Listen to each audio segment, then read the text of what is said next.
Dans cette nouvelle vidéo, nous allons voir les notions d'achat et vente, stop loss, take profit et break even, les ordres différés et les types de graphiques en trading. Sans plus tarder, nous allons commencer par l'achat et vente. Le forex est un lieu où se rencontrent acheteurs et vendeurs. C'est la loi de l'offre et la demande.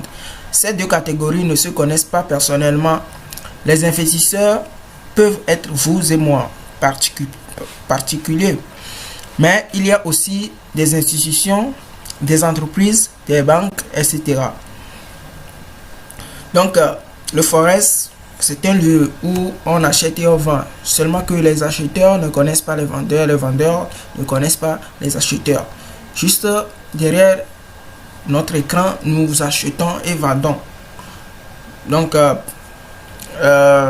si on fait un ordre d'achat et ça marche, c'est parce que quelqu'un a vendu quelque part à l'instant T où nous avons passé notre achat.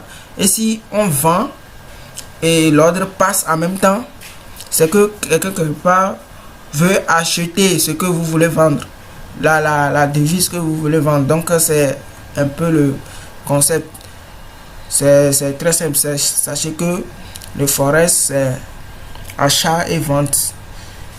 Donc quoi qu'il arrive, il y aura toujours de la liquidité sur le marché et en aucun cas vous n'allez passer l'ordre d'achat. On va vous dire que non, il n'y a personne qui veut acheter. Il y a toujours de la liquidité.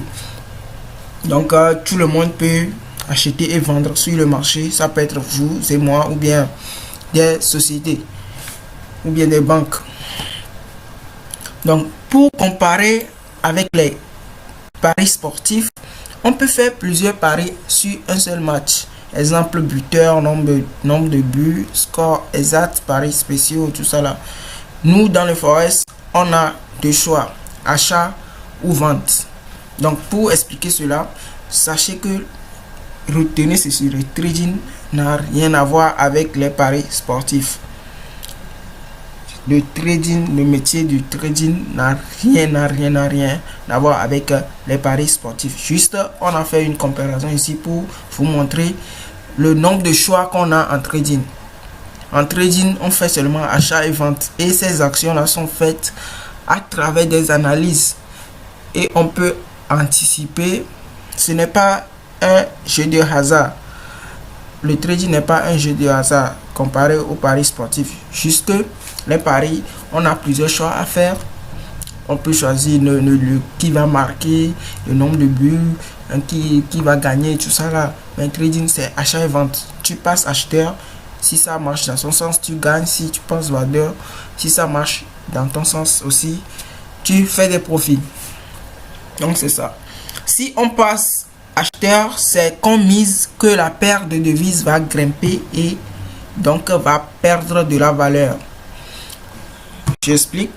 Si vous achetez une paire de devises, vous passez un ordre d'achat, c'est que vous espérez que le prix de la paire de devises grimpe.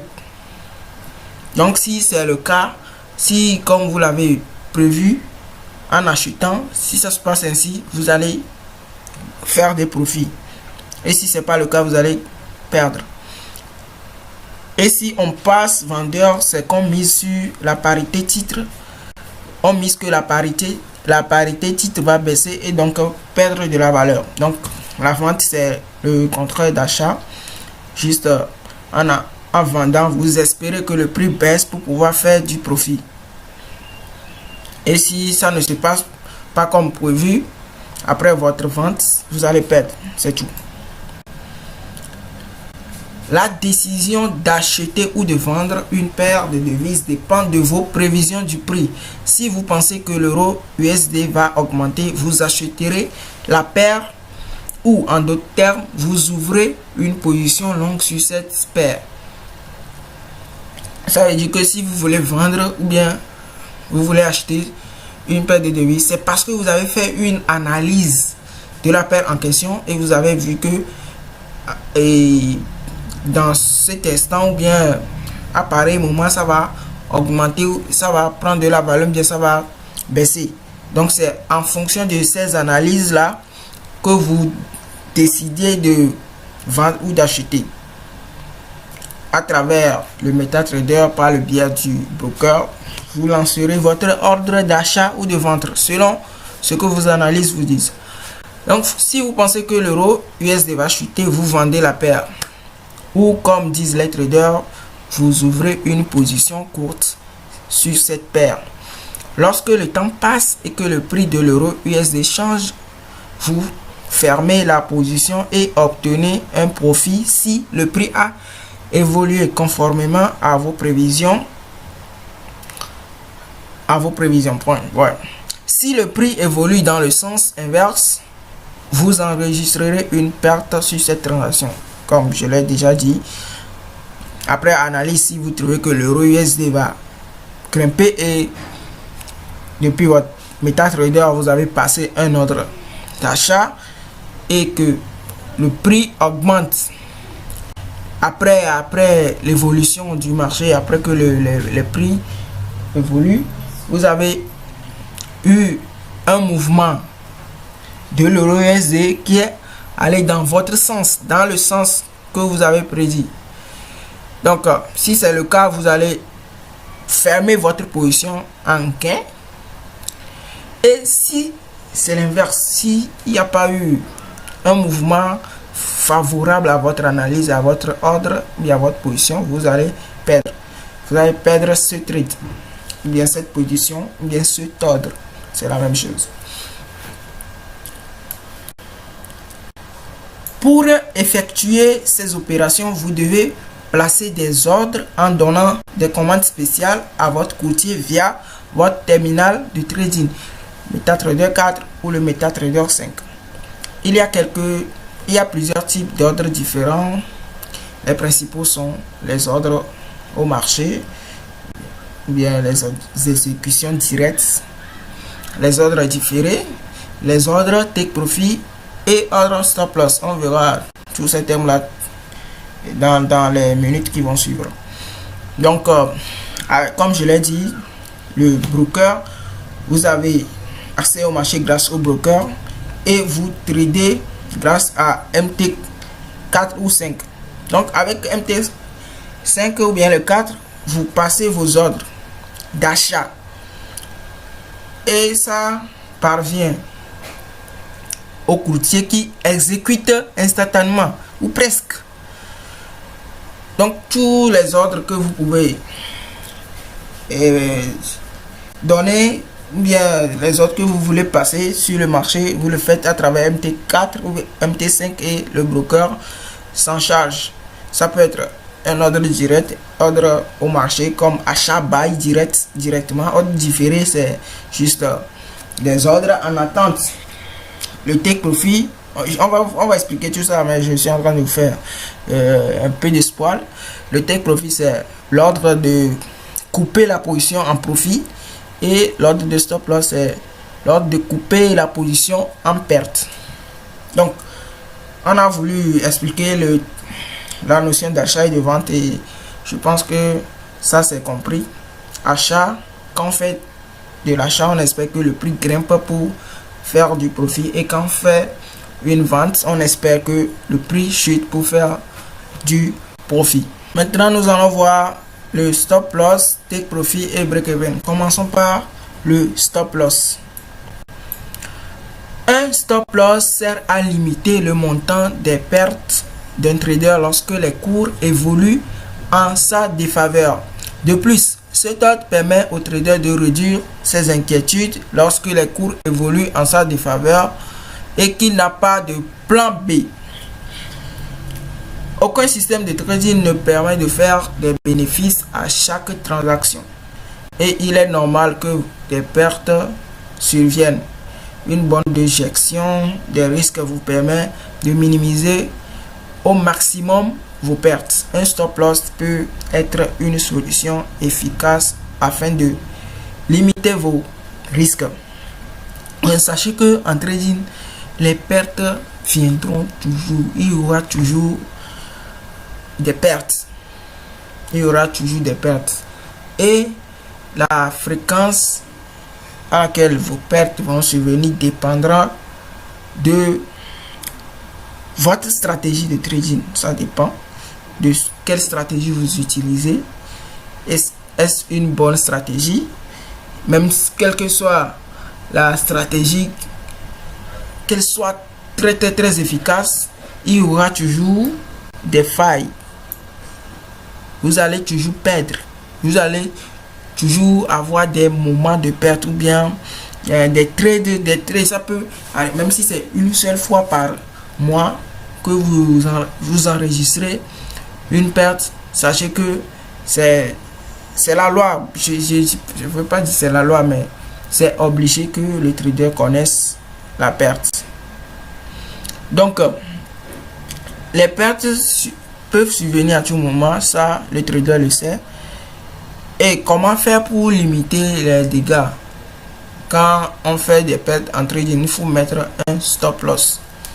Vous pouvez le faire automatiquement, bien pas automatiquement, vous pouvez le faire vous-même sans donner d'ordre au courtier de couper votre trade automatiquement avec le stop loss. Vous pouvez vous-même être scotché sur votre écran et lorsque le trade ne évolue pas comme vous voulez, vous coupez ça. C'est une manière de limiter vos pertes. Mais le stop loss permet de faire ça automatiquement. Le stop loss permet de le faire automatiquement parce que peut-être vous n'êtes pas en train de regarder le graphique lorsque vous avez lancé, vous avez pris une position, vous êtes en train de faire autre chose, vous êtes distrait, peut-être bien vous voulez quitter l'écran pour aller faire quelque chose d'important. Donc mais vous avez une opportunité qui a été, comment dire, concrétisée par votre prise de position. Là, qu'est-ce que vous allez faire? Est-ce que vous allez laisser le trade évoluer, aller en perte, revenir en gain, aller en perte, ou bien aller en perte, jusqu'à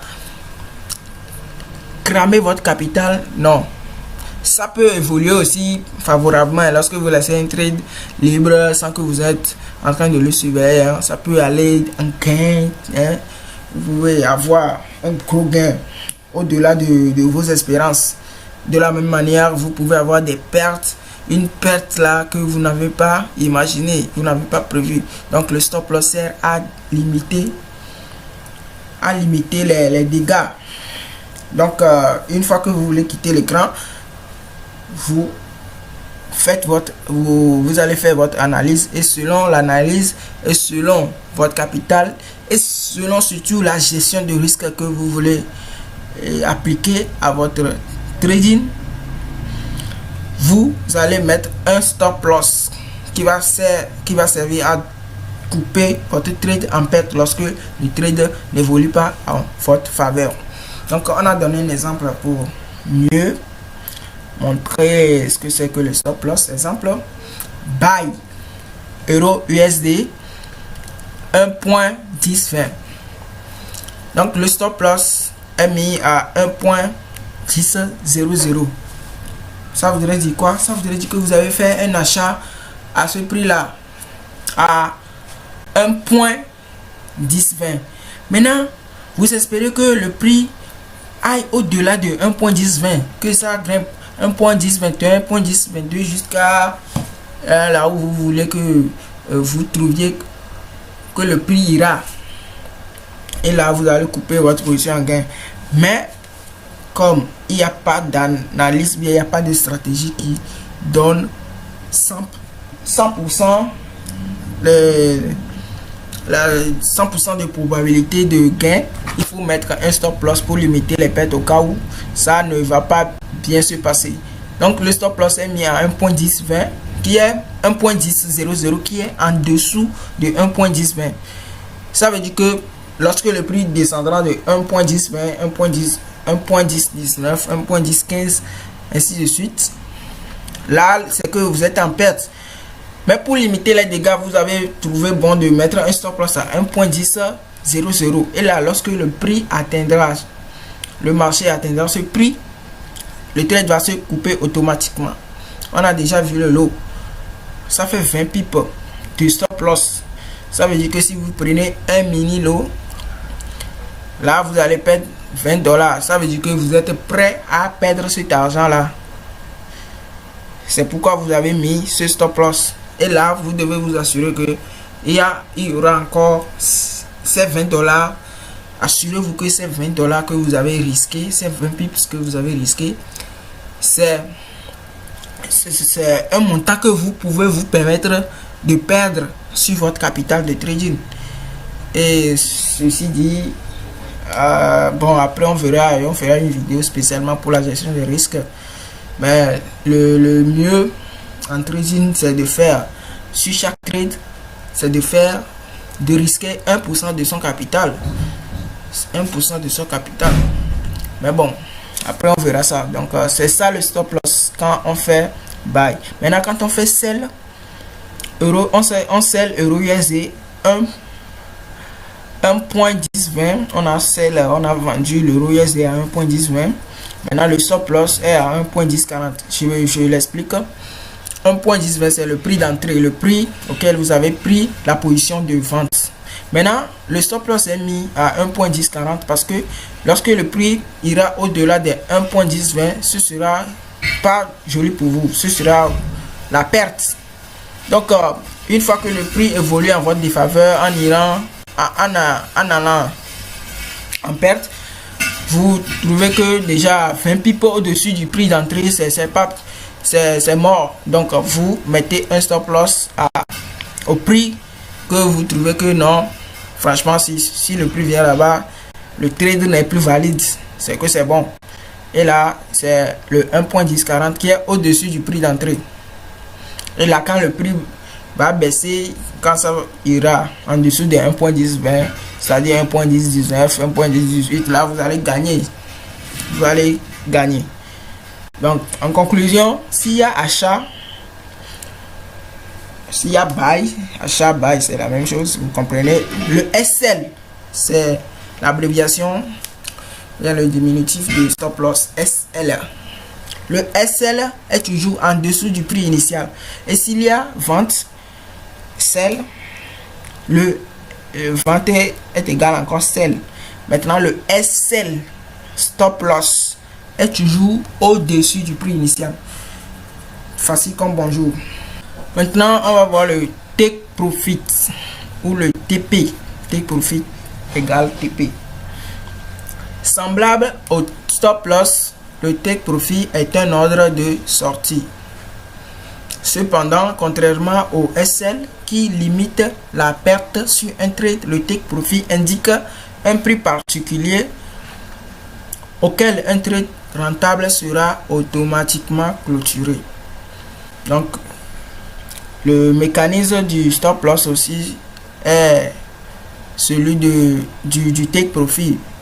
Jusque le stop loss coupe automatiquement un trader en perte. Et le take profit coupe automatiquement un trader gagnant. Ok. En d'autres termes, le TP est un objectif de profit. Voilà, le TP c'est l'objectif de profit que vous avez. D'abord, après votre analyse, l'objectif que vous avez vu que bien le niveau de prix que vous avez vu que le prix ira, vous marquez ça comme votre objectif. Donc pour concrétiser ça, vous mettez un TP, un take profit sur vos trades. Vous mettez le take profit sur un trade là. Lorsque le prix atteindra le niveau de prix que vous avez vu, que le prix ira forcément en votre faveur, bien sûr. Là, le trade sera coupé automatiquement lorsqu'il atteindra ce niveau. Donc, vous devez placer un TP au niveau auquel vous vous attendez que le prix atteigne. Voilà. Si vous achetez, le TP sera au-dessus du prix actuel. Et si vous vendez, il sera en dessous. Vous pouvez avoir une idée de trading brillante. Mais si vous choisissez mal le niveau de TP, vous n'obtiendrez pas autant de profit. que vous aurez pu. Chaque trade doit savoir comment placer. Chaque trader doit savoir comment placer les take profit. Il existe plusieurs stratégies pour le faire. Donc, le take profit, tout comme le stop loss d'ailleurs, il ne faut pas le placer au hasard. Il faut faire ça avec une analyse, à la suite d'une analyse rigoureuse. Parce que vous pouvez mettre un stop loss, un mauvais stop loss, ça peut entraîner quoi? Ça peut vous coûter beaucoup d'argent, c'est-à-dire si vous mettez le stop loss trop bas ou bien bon, pas trop bas, trop haut. Voilà, si le stop loss est trop, vous allez peut-être perdre plus qu'il ne faut. Maintenant, si le stop loss aussi est trop proche, vous allez non seulement perdre de l'argent, mais perdre l'opportunité. Parce que juste il arrive des fois où le prix touche le stop loss et en même temps ça repart dans votre sens. Et là vous allez vous dire merde, si j'avais mis le stop loss un peu plus bas ou bien un peu plus haut, j'aurais pas perdu de l'argent, mais j'aurais fait des produits, des profits. Même chose pour le take profit qui est un objectif de profit. Là, si vous placez ça mal, peut-être vous allez gagner peu parce que le take profit a été, vous avez mis ça trop proche. Là, c'est dans ce cas vous perdez, vous gagnez peu, vous ratez l'opportunité de gagner beaucoup, hein, juste parce que vous avez mis un take profit très proche. Là vous gagnez très peu, ou soit le take profit est trop éloigné. Là qu'est-ce qui se passe? Le trader court et évolue favorablement à votre analyse, à votre trade. Même avant d'atteindre le TP, ça change de mouvement, ça se retourne et vous allez subir une perte après. Au lieu de bien raffiner, ou bien au lieu de bien choisir le TP pour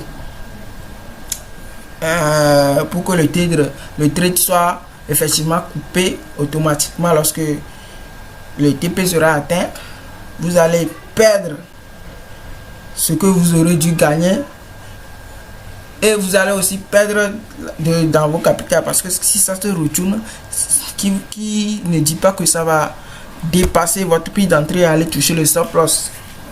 Donc bon, là vous savez pas encore comment le faire, donc notez ça dans un coin de votre tête qu'il faut bien placer le take profit et le stop loss, sinon vous allez perdre inutilement.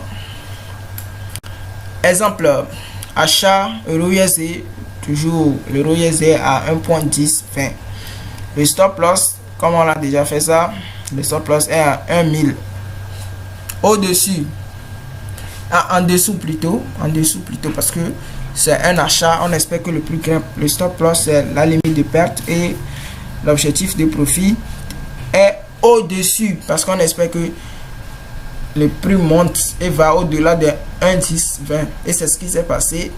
Le prix est allé à, et on espère que le prix ira à 1.10, et là on aura encaissé 50 pips de profit et 20 pips de perte si le prix bien si le prix touche le stop loss, vous allez perdre 20 pips, et si le prix touche le take profit, vous allez gagner 50 pips. Et pour convertir ça en dollars, ça va dépendre du lot que vous avez choisi. Maintenant, concernant le sell, la vente, là toujours euro USD 1.1020, le stop loss sera au-dessus 1.1040 et le take profit en dessous 1.0950. Voilà, toujours 110 pips. On a 70 pips à gagner, mais les 70 pips en dessous du prix d'entrée, parce que c'est un sell. C'est très simple quoi, c'est très simple. Et si ça vous avez des difficultés, n'hésitez pas à me poser des questions dans les commentaires ou vous pouvez me rejoindre sur WhatsApp, sur Telegram, sur Instagram, où vous voulez. Donc, s'il y a achat ou bail, le TP est toujours au-dessus du prix initial. Et s'il y a celle ou bien la vente, le TP est en dessous du prix initial.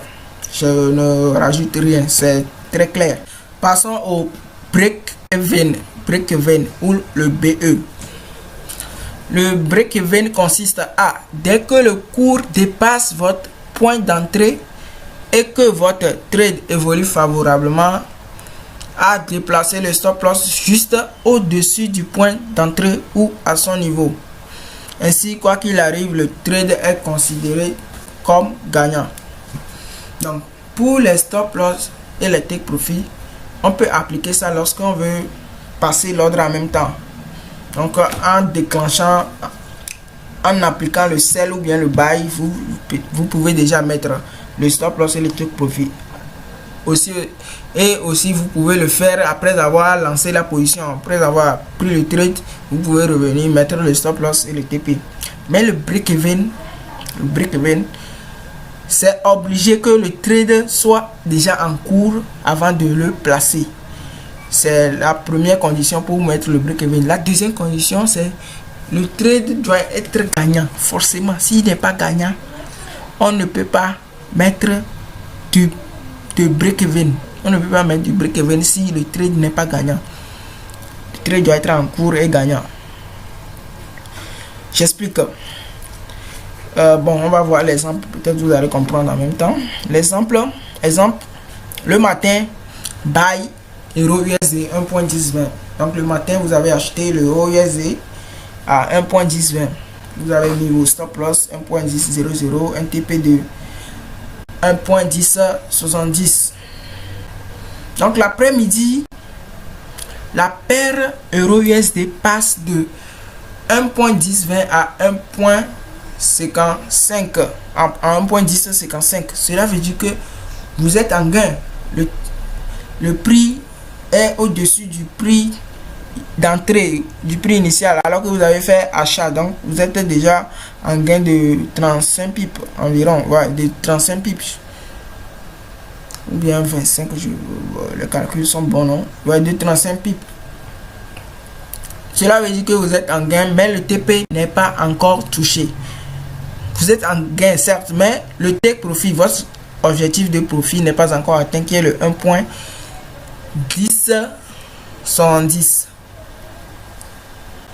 C'est là que le break-even intervient pour réduire le risque de perte. Comme je l'ai dit, des fois ça peut se passer, un trade peut se passer comme suit. Vous avez le trade en gain, sans toucher le stop, le take profit, ça se retourne contre vous et va toucher le stop loss. Donc pour éviter qu'un gain ne se transforme en perte, on peut sécuriser le trade en mettant le break-even, en limitant les pertes. Et là, qu'est-ce qu'on fait? Il suffit, parce que le trade est en cours, notez bien ça, parce que le trade est en cours et en gain, on peut déplacer, on peut aller modifier le stop loss, mettre ça juste en dessous du prix d'entrée. Ok, intervient à 0$. Voilà, le break-even intervient pour réduire le risque de perte à 0$. Ça veut dire qu'après le break-even, le trader ne court aucun risque. Lorsque vous lancez un trade, normalement, vous risquez toujours de l'argent. Même si c'est $1, vous allez risquer ça pour pouvoir placer, pour pouvoir espérer gagner. Mais avec le break-even, il n'y a plus même $1 de risque. Même 0,1$ de risque, il n'y a pas. Donc, pour le faire, il suffit de ramener le stop loss au prix d'entrée ou légèrement au-dessus lorsqu'il s'agit d'un achat. Donc, ça va dépendre. Le stop loss, s'il est ramené au-dessus du prix, c'est parce que vous êtes en achat. Mais s'il est ramené en dessous, c'est que vous êtes en vente. Donc, voilà. Le break-even dans ce buy RES est là et que le prix est à 1,55. Dans notre exemple, il suffisait de changer le stop loss à 1 point à 1,20. Voilà. Si le stop loss était déjà à 1,1000 pour appliquer le break-even après que le prix soit à 1,1055, on change le stop loss à qui est 1,1000 à 1,1020. Et là, lorsque le prix va se retourner sans toucher votre TP et atteindra 1,1020, le TP va se couper automatiquement sans que vous ne perdiez un sou. Mais n'oubliez pas qu'il y a le spread. Il y a le spread qui peut vous faire perdre quelques miettes. Mais pour éviter cela, vous pouvez encore mettre le trade en dessous. Vous pouvez encore mettre le stop loss au-dessus plutôt, puisqu'il s'agit d'un achat au-dessus des 1,1020. Vous pouvez mettre ça à 1,1025 ou même 35. Et là, carrément, le trader ne court au coin, ne risque au coin de la main.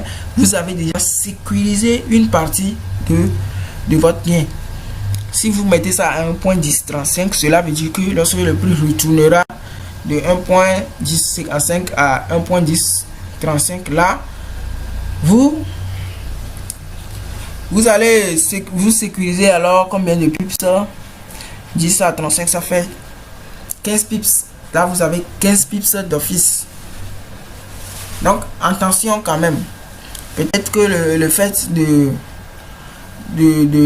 serrer trop le break-even peut vous faire perdre un gros profit. Parce que vous avez voulu sécuriser 15 pips. Le prix peut toucher le stop loss qui est en break-even. Alors, vous sortez et pas d'inquiétude, vous sortez quand même en gain parce que c'est le break-even. Mais après que le prix touche votre break-even, ça se retourne encore favorablement. Donc le prix fait des va-et-vient. Donc il fait des, si c'est en achat, le prix fait des impulsions, des corrections, des impulsions, des corrections. Donc mettez le break-even de telle sorte que une correction et de telle sorte que vous laissez la correction se faire sans que votre TP et votre break-even ne soient touchés.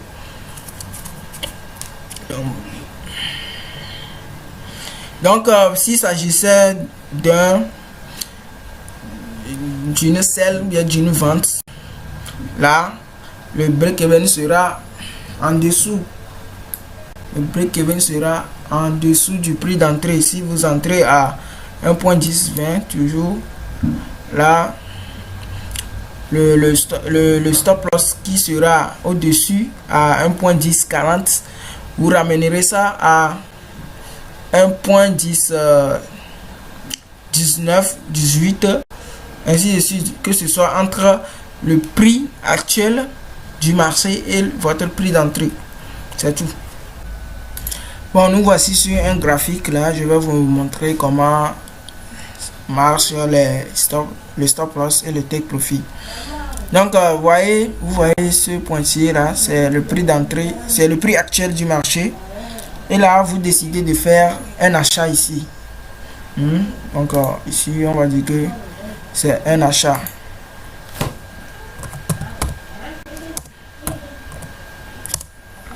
Achat. Donc, ici. Ok. Ici, le pointillé bleu là, c'est l'achat que vous avez fait. Ça veut dire que vous espérez que le prix grimpe pour gagner. Et si le prix chute, vous allez perdre. Qu'est-ce que vous allez faire? Vous allez mettre un stop là, un TP au-dessus du prix d'entrée. Voilà, c'est un exemple. Cette ligne verte représente le TP que vous avez mis. Par exemple, si nous voyons le prix actuel du marché, c'est on va dire 142,72, mais au-dessus ça donne 145,00. donc c'est le prix du TP.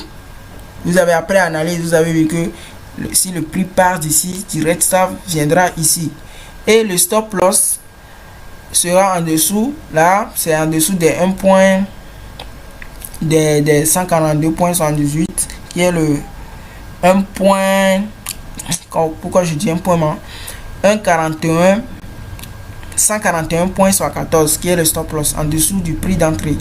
Ça voudrait dire que cette zone là ici représente la marge d'erreur, c'est-à-dire après votre analyse, vous avez vu que peut-être que le prix n'ira pas directement ici, ça pourrait faire des zigzags, des va-et-vient dans ces zones avant de pouvoir s'envoler pour votre TP.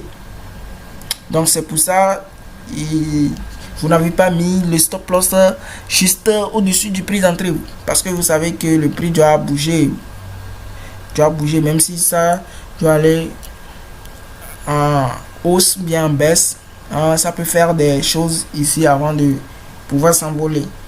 Donc le SL est mis en dessous quand il s'agit d'un achat. Maintenant, peut-être que le prix a finalement évolué. Le prix, c'est un exemple, le prix a finalement évolué jusqu'ici. Vous voyez?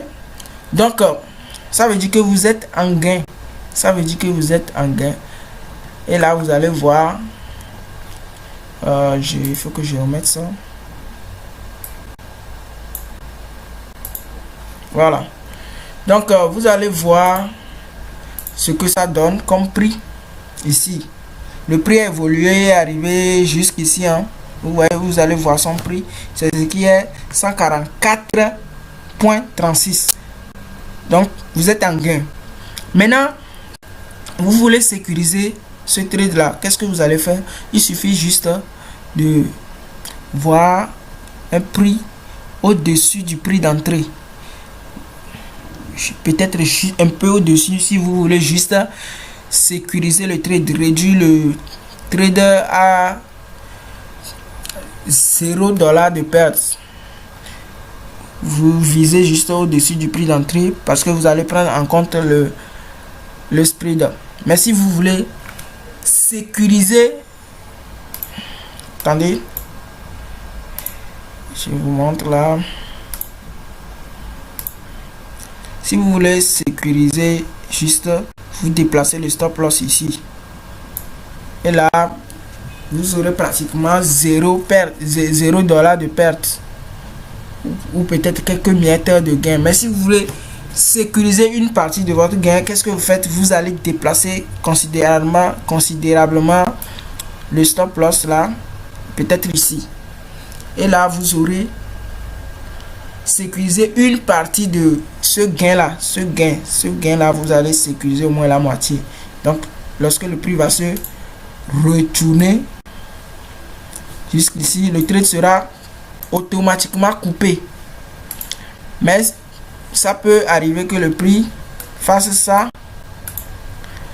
et ça et aller toucher le TP.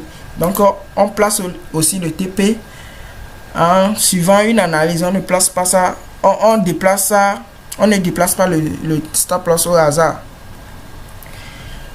Donc au moins quand le prix fera une correction comme ça là, vous n'allez pas craindre d'assister peut-être à un retournement total qui viendra toucher le stop loss qui était au départ quelque part ici.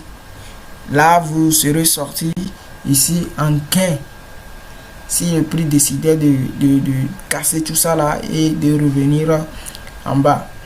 Donc c'est un peu ça le mécanisme d'achat TP, SL et break-even. Maintenant les ordres différés. Lorsque vous voulez ouvrir un trade sur MetaTrader, vous avez deux options. Vous pouvez entrer sur le marché, acheter ou vendre au prix actuel. Dans ce cas, vous devez cliquer sur une nouvelle transaction puis choisir marché de l'exécution, bien exécution selon le marché. C'est ce que vous allez voir sur dans le MetaTrader 5 ou 4 de votre phone. Exécution selon le marché. Ensuite, vous choisissez sell ou buy afin que votre trade soit immédiatement placé. Voilà. Donc c'est ce que a priori c'est ces deux choix que vous pouvez faire lorsque vous cliquez sur une nouvelle transaction et que vous voulez acheter ou vendre. Soit vous cliquez sur buy pour acheter, vous cliquez sur sell pour vendre. C'est les deux choix que vous avez. Enfin, vous allez voir qu'il y en a d'autres. Donc cependant, il peut arriver que vous ne vouliez pas acheter ou bien vendre au prix actuel parce que vous avez un niveau d'entrée différent à l'esprit. C'est-à-dire, en voyant le marché, vous savez que vous ne devez pas vendre à ce niveau-là. Mais dans votre esprit, selon votre analyse, il y a un niveau auquel vous pensez que forcément il y aura un rebondissement ou bien un retournement ou bien une continuation là-bas, que vous voulez passer en action à ce niveau. Vous voulez passer en action à un niveau de prix où le prix n'a pas encore atteint. Donc en utilisant un ordre différé, il est possible de choisir un niveau d'entrée à l'avance. Et votre trade ne sera placé que si le prix atteint ce niveau. Cela se fera automatiquement et que vous n'aurez pas besoin d'être devant votre moniteur à ce moment-là. Donc ça veut dire que avec les ordres différés, vous pouvez placer un trade en avance. C'est-à-dire, vous pouvez mettre un ordre en attente. Vous pouvez mettre un buy, un achat ou bien un sell en attendant que le prix atteigne le niveau auquel vous avez mis ce ordre là. Imaginez que vous vous attendez à ce que le prix d'une paire de devises augmente à l'avenir et que vous souhaitiez acheter. Il y a deux possibilités. Vous pouvez définir un ordre d'achat à un prix inférieur au prix actuel si vous pensez que le prix va d'abord baisser puis remonter. Bon, j'explique ça en même temps. Donc quand il y a deux possibilités, si vous pensez que une devise va augmenter à l'avenir et que vous souhaitez acheter, il y a deux possibilités pour faire un ordre différé. Soit vous pensez que le prix va baisser jusqu'à un niveau avant de remonter. Donc vous attendez que le prix baisse et rentre dans votre niveau avant que vous achetez. Donc votre ordre différé sera un buy. Mais quel type de buy? Quel type d'achat? Un buy limite. Oui, c'est ça. Un buy limite. Dans le cas où vous attendez que le prix baisse jusqu'à un niveau avant que vous n'achetez, vous devez mettre un buy limite, puisque peut-être vous ne serez pas à votre écran lorsque le prix atteindra ce niveau, ou bien vous voulez éviter carrément de rater l'opportunité. Vous allez mettre un buy limite. Voilà. Si vous pensez que le prix va baisser avant de retourner à l'achat, vous mettez un buy limite. Maintenant, deuxième possibilité, vous pouvez, donc c'est une lecture que je fais, vous pouvez également définir un ordre d'achat au-dessus du prix actuel si vous prévoyez qu'une croissance va s'intensifier une fois que le prix dépassera un certain niveau. Donc dans ce cas, pour acheter à un niveau supérieur, choisissez un ordre buy stop. Donc deuxième possibilité pour acheter en avance, c'est de mettre un buy stop. Et comment ça se fait? Là, dans ce cas, vous n'espérez pas que le prix baisse avant de remonter en hausse. selon votre analyse, dans ce cas, vous espérez que une fois que le prix monte jusqu'à un certain niveau, sa montée sera encore plus sûre. Donc, votre analyse vous dit, une fois que le prix grimpe, ça grimpe, arrivé à un niveau, il n'aura pas d'autre choix, le prix n'aura pas d'autre choix que de continuer sa montée. Donc, vous allez mettre un buy stop en attente à ce niveau-là, au prix, au-dessus du prix actuel du marché. Donc, une fois que le prix fera ses mouvements jusqu'à arriver à ton niveau, le buy stop sera déclenché automatiquement. Le buy stop sera déclenché automatiquement puisque vous avez mis un ordre stop. Donc, comprenez que si vous voulez mettre un buy en attente, si vous voulez mettre ça en dessous du prix actuel, ça veut dire que vous espérez que le prix baisse avant de remonter. Et si vous mettez ça au-dessus, vous espérez que le prix monte et déclenche ça pour ensuite monter encore plus. Enfin, c'est ce qui doit se passer pour que vous puissiez gagner votre trade. Non, vous pouvez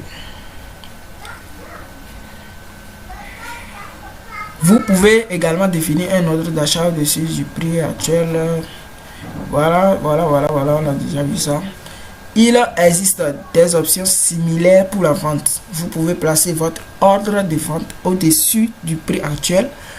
Pour cela, vous aurez besoin d'un ordre sell limit ou en dessous du prix actuel, auquel cas vous aurez besoin d'un sell stop. Donc c'est le même principe avec le buy. Pour le sell, pour la vente, si vous espérez que le prix monte avant de se retourner, vous allez mettre un sell stop, différent de stop loss. Un sell stop pour que lorsque le prix monte et va dans votre niveau, le niveau que vous avez prévu pour une chute éventuelle, vous mettrez un sell stop là-bas. Donc le prix, lorsque le prix va respecter votre scénario, monter et arriver à ce niveau, le prix va chuter et l'ordre va se déclencher. Je ne dis pas forcément que le prix va se chuter, va chuter, c'est ce que vous espérez quand même, mais l'ordre sera déclenché et si ça chute, vous allez gagner. Et si ça continue, ça monter, là vous subirez une perte. Maintenant pour le sell, pour ce que je viens d'expliquer, c'est pour le sell limit, le sell limit. Maintenant pour le sell stop, là c'est une continuation. Vous voulez que si le prix baisse à un niveau, d'après votre analyse, si le prix atteint un niveau en baisse, la baisse n'aura la probabilité que la baisse continue sera forte. Donc vous mettez un sell stop là-bas en dessous du prix. Vous mettez un sell stop en dessous du prix et là lorsque le prix atteindra ce niveau, le sell va se déclencher automatiquement et ce ne sera plus un sell stop mais juste une vente qui est déclenchée. Bon, c'est ça peut paraître compliqué à comprendre, mais c'est rien, puisque si vous voulez mettre un ordre quelque part, par exemple vous vous trompez de type d'ordre, du type d'ordre que vous voulez mettre, comme que ce soit stop, vous prenez un ordre stop ou un ordre limite, ça ne peut pas marcher lorsque vous voulez mettre un sell limite en dessous du prix. De la même manière, si vous voulez mettre un sell stop au-dessus du prix actuel, ça ne va pas fonctionner. Donc il n'y a pas de crainte, ce sera presque impossible de faire cette erreur là sur le marché. Par exemple, nous voulons acheter EURUSD 30 pips en dessous du prix actuel. Le type d'ordre doit être buy limit. Donc si l'EURUSD est à 1.1030 et que nous prévoyons que lorsque l'EURUSD va baisser jusqu'à 1.1000, ça va remonter. Alors nous allons mettre un buy limite en dessous du prix initial euro-USD qui est 1.1030. Donc c'est l'ordre buy limite ça. Nous indiquons le niveau dans la case at price. Voilà, ce sont des termes que vous trouverez dans le MetaTrader. Bon, disons pour le Windows, parce que ça ne veut pas être at price parce que ça peut être en français. Vous pouvez également définir le moment d'expiration de l'ordre. Si l'ordre n'a pas été dégagé à ce moment-là, il sera automatiquement supprimé. Notez que l'ordre ne peut pas expirer plutôt que dans les 10 minutes. Voilà. Donc, en mettant un ordre différé, vous pouvez mettre une date d'expiration. Vu que si votre scénario n'est pas valide dans les 1 heure, que ça se ferme automatiquement. Donc, c'est possible.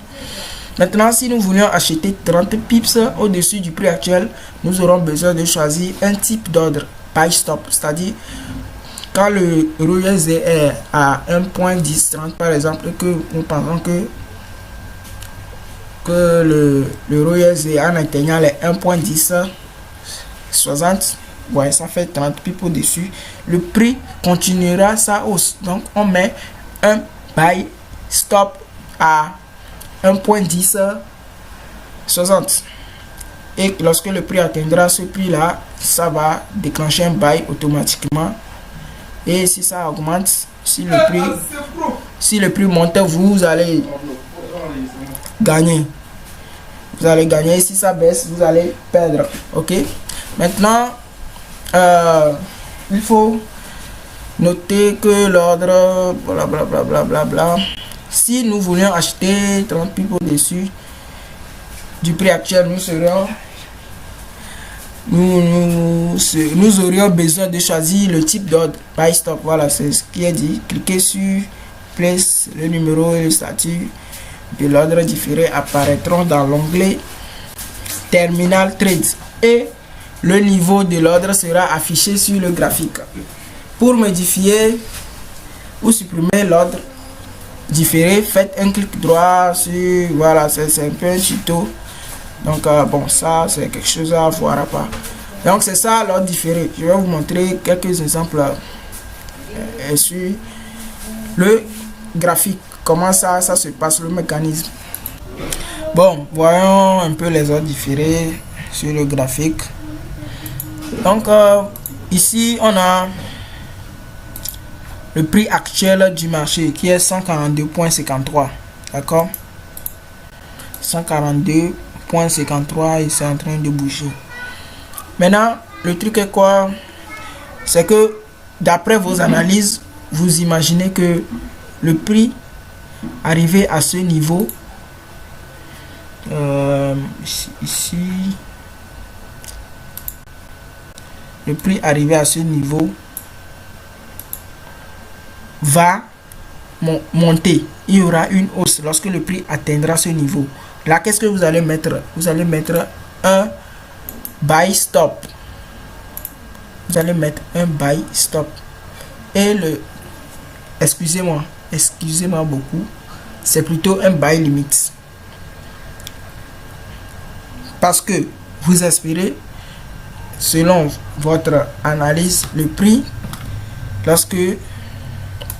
lorsqu'il va quitter d'ici à ici, c'est-à-dire de là à là, le prix va obligatoirement monter. Selon vos analyses, hein, je ne dis pas c'est parce que vous avez émis ce scénario, vous avez prédit ça, que ça va arriver forcément. Donc sachez que c'est juste selon vos analyses. Donc qu'est-ce qu'il faut mettre ici? Un buy limite. Vous mettez un buy limite et lorsque le prix viendra à ce niveau, le buy va se déclencher automatiquement. Et si le prix grimpe, vous allez gagner. Et si ça dépasse votre buy, premièrement, l'ordre va se déclencher et vous allez subir une perte. Maintenant, pour le buy limit. Pour le buy limit, qu'est-ce que ça donne? Bon, pour le buy stop plutôt, parce que c'est pour le buy limit, on vient de voir. Pour le buy stop, là, toujours le prix actuel du marché, 142,53. Et d'après vos analyses, lorsque le prix viendra à ce niveau-là, lorsque le prix viendra à ce niveau ici, le buy va continuer violemment ou lentement. Bon, d'après votre scénario, lorsque le prix atteindra ce niveau-ci, le prix n'aura de choix que de continuer sa hausse. Et là, lorsque le prix atteindra la ligne qui est sur laquelle j'estime que vous avez mis votre buy, et ce sera un buy stop puisque vous espérez une continuation de la hausse, va se déclencher sur cette ligne. Et si ça continue effectivement sa hausse, vous allez gagner. Mais si ça monte et puis ça redescend, vous allez perdre. Ou bien si ça monte un peu sans atteindre votre TP, ça redescend, vous allez aussi perdre. Donc c'est ça le buy stop et le buy limite. Maintenant nous allons voir les sell stop et le sell limite. Premièrement, le sell stop, ça donne quoi? Un sell stop. Le sell stop, c'est lorsque vous pensez que, par exemple, on prend exemple sur ce graphique, hein, vous pensez que le prix quitte, lorsque le prix va quitter ici, revenir ici et faire ça. Si vous pensez ça, alors vous allez mettre un sell limite à ce niveau là, à ce niveau-ci. Vous mettez un sell limite ici. Vous allez voir le prix, à quel prix correspond ce niveau. Ici ça correspond à 143,84. donc dans votre MetaTrader vous allez mettre sell limite à 1,43 à 143,84 et vous allez mettre vos stop loss légèrement en haut et un TP en bas. Maintenant, lorsque votre scénario se valide, vous allez voir votre sell va se déclencher, et si le prix continue, vous allez perdre. Ou si le prix, après avoir déclenché votre buy, votre sell limite se retourne, vous gagnez. Maintenant, concernant le sell stop, le sell stop là, vous espérez que lorsque le prix atteindra ce niveau, par exemple, la chute continuera. Il y aura une continuation de la chute, parce que selon, je dis toujours selon vos analyses, le niveau actuel du prix ne vous permet pas de faire un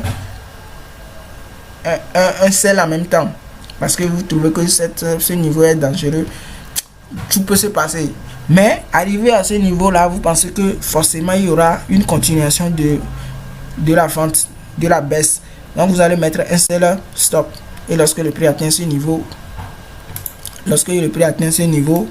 l'ordre se déclenche automatiquement et vous gagnez, et vous allez gagner. Et bon, vous n'allez pas gagner automatiquement, jusque le prix doit effectivement continuer sa baisse pour pouvoir gagner.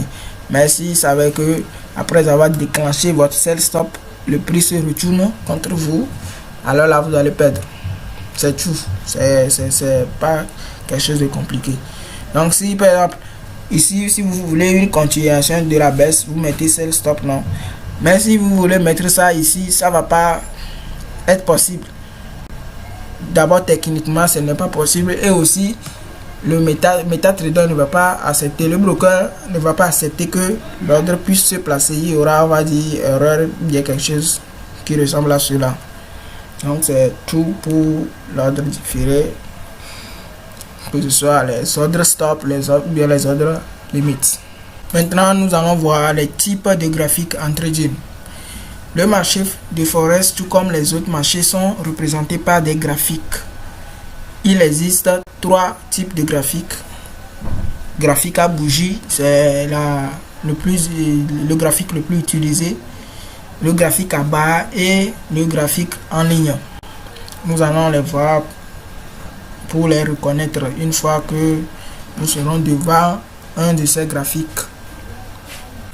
Donc ici nous sommes en phase d'un graphique à bougie. Graphique à bougie parce que c'est formé par des bougies.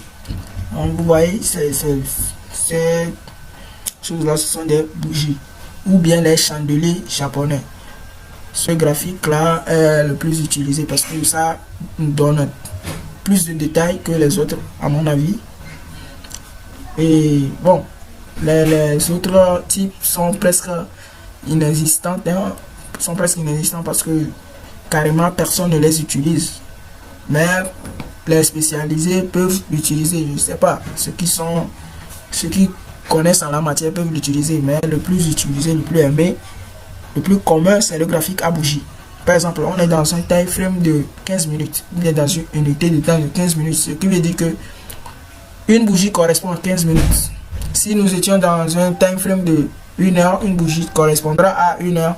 Une journée, une bougie correspondra à une journée. Et on peut paramétrer de telle sorte que les bougies haussières puissent être différentes des bougies baissières. C'est-à-dire quand la bougie haussière est verte et la bougie baissière est rouge. Donc bon, à cause de ces détails là, peut-être ça peut être la raison pour laquelle le graphique à bougie est le plus commun. Maintenant, à part ça, nous avons aussi le graphique à barre. Le graphique à barre, le voici. Vous voyez un peu à quoi ça ressemble. Bon, carrément, moi je ne l'ai jamais utilisé, mais vous voyez ça et sachez que c'est le graphique à barre. Nous avons aussi le graphique en ligne. Voilà ça. C'est un graphique en ligne. Bon, ça, il y a quand même certains qui viennent jeter un coup d'œil sur ça. Bon, moi si ça m'arrive parfois d'aller jeter des coups d'œil sur le graphique en ligne pour voir certaines choses que peut-être le graphique à bougie ne me montre pas. Donc retenez ça, que c'est ça le graphique en ligne. C'est tout pour cette vidéo et j'espère que vous avez aimé. Laissez un pouce bleu, abonnez-vous et commentez. Si vous avez des questions, je suis prêt à commenter pour me bombarder de questions. Et si vous avez envie d'avoir les cours que je suis en train de faire en PDF, écrivez-moi, je vais vous envoyer gratuitement les cours pour la formation débutante en trading gratuitement. Vous aurez les PDF. Donc à plus, à une prochaine vidéo.